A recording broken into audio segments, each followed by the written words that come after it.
Арыбаңыздар, назарыңыздарда Кыркчоро баяны. Алгачкы баян Кыркчоронун ким экендиги, алардын кандай кызмат кылганы жана кантип куралгандыгы тууралуу болмокчу. Кыркчоро деген кимдер болгон? Манастын баатырдык кошуну, нөкөрлөрү, эң жакын кеңешчилери, жан жолдоштору, кол башчылар, ар башка уурулардын тандалган мыктылары, кылданган баатырлардан куралган көй кашкалардын тобу. Кыркчоро кандай кызмат аткарган? Улуу баяндагы окуялардан Манастын келечеги үчүн Кыркчоро чоң демөөр, уютку, кубат болгондугу ачык байкалат. Манаска өбөк, жөлөк болуп, асыресе анын аскердик ийгиликтерин, рухун, согуштук жеңиштерин камсыз кылууда эң маанилүү орунда турган. Кыркчоронун саны чын эле 40 болгонбу? Манасчылардын ар биринин айтуусунда, ар башка санда айрым учурларда алардын аталыштары да ажырымдуу болгону менен, негизинен элге кенен тараган саны 40 деп айтылат. Көпчүлүк учурда алардын баары тегиз саналбай, негизгилери гана аталат да, окуянын жүрүшүнө ылайык алар көпчүлүк учурда эпикалык каармандардын негизин түзөт. Кыркчоро айрыкча Сагынбай атабыздын айтуусунда Манас чоролору менен Каныкейге күйөөлөп барганда 2-3 жолу кайталанып, Кыргылчал, Ажыбай, Кутунай, Төлгөчү Кара Төлөк, Серек, Сыргак, Тазбаймат баштаган Кыркчоро 42 болуп толук саналат. Баарынан кызыгы, алдыда жүрсө ак жолтой, артта жүрсө саң колдой, акылман Бакай карыя ушул окуяда Кыркчоронун катарында саналса, башка окуяларда чоролорго кошулбайт. Булардын ичинен жарымынан көбү туруктуу, дайыма аталган каармандар. Ал эми 10 чактысы жалпы санга кирип, аттары сейрек айтылат дагы, айрымдары кээде башкача да атала берет. Манастын Кыркчоросу кантип куралган? Улуу баянда атсыз жүргөн чорого атын берди эр Манас, тонсуз келген чорого тонун берди эр Манас деп сүрөттөлөт. Кыркчоро 40 тараптан келген.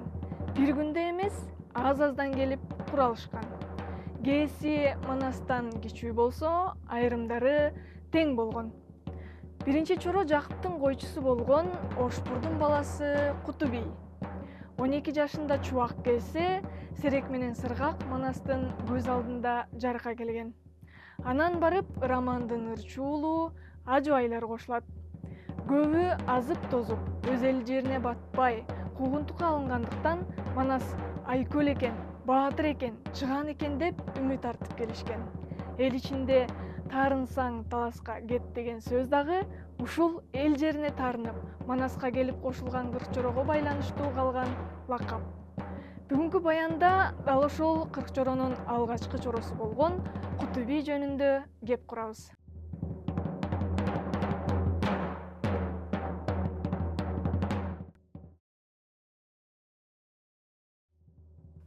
Куту бий же Кутунай.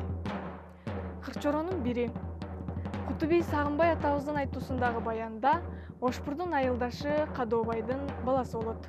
Өз ысымы Чегебай. Ал эми Куту бий деген атты Кутман болоор сага деп, Дартыңа болоор даба деп 40 жилтен коюп берет. Манастын чоролорунун ичинде бирде Куту бий, бирде Кутунай деген ысым менен айтыла берет. Минген тулпары Акбакай. Манас Каныкейге күйөөлөп баргандагы ат жап жаар тандоодо Кыяпат деген кызга туш болот. Куту бийдин Акбакай улаан күлүк бир далай, 5-чи болуп барыптыр, бери кызындай Кыяпат, берген Кудай муну деп, бекке ылайык Кутунай бетине келип калыптыр. Ушул окуядан нары Кыркчоронун бири катары кыргыздын кыраан Кутунай делип, эрдиги ар ишке жүйөкөрлүгү көрсөтүлөт. Дал ушул жөн билгилик, баатырлык сыяктуу сапаттарды талап кылуучу ишке Манас бекеринен Куту бийди кошо жибербейт. Мисалы, Алмамбетти алгач тосуп чыккан чубак, Сыргак баштаган 5 баатырдын бири Куту бий болот. Манастын Санирабигага күйөөлөп келатканын Атемирге Ажыбай, Чалыбай, Куту бий үчөө кабарлайт. Ал эми Саякбай атабыздын айтуусунда Манас менен козу кайтарып жүргөн Каракалпак Ошпурдун баласы Чегени азыр Кызыр алейкисалам Кутуби деп атайт. Кутуби дедим, бул бала кутман болот өзүңө. Астыңа салса ак жолуң, сенин артыңда жүрсө саң колуң. Манас кошойго жолукканы келгенде, ак балта менен бирге каптап келген жоонун жолун тосот. Манас келгенден кийин кошой жардамга келгенче, Манаска кыран болуп, сандаган кол менен жан аябай согушат. Ошол согушта Манас оргонун минген качырынан түшүрө сайганда, Кутуби оргонун башын кесип кетет. Алтайдан Ала тоого келгенден кийин элине Сарыколго кетмекчи болгон ак балта, кутмандуу бийиң кулунум, курган нойгут элиме кан көтөрүп салайын, Манаска тете уулум деп баана кылып алайын. Кутубийди ушинтип кадырын салып, Манастан сурап элине алып келет. Кутуби Манаска кыргыз элине ак кызмат өтөсө, кийин Кутубийдин уулу Карадөө дагы Манастын урпактары Семетей менен Сейтеке да ошондой эле адал кызматын арнайт. Бүгүнкү берүүбүз ушуну менен соңуна келип жетти. Кийинки чоронун баянынан кеп курганча аман туруңуздар.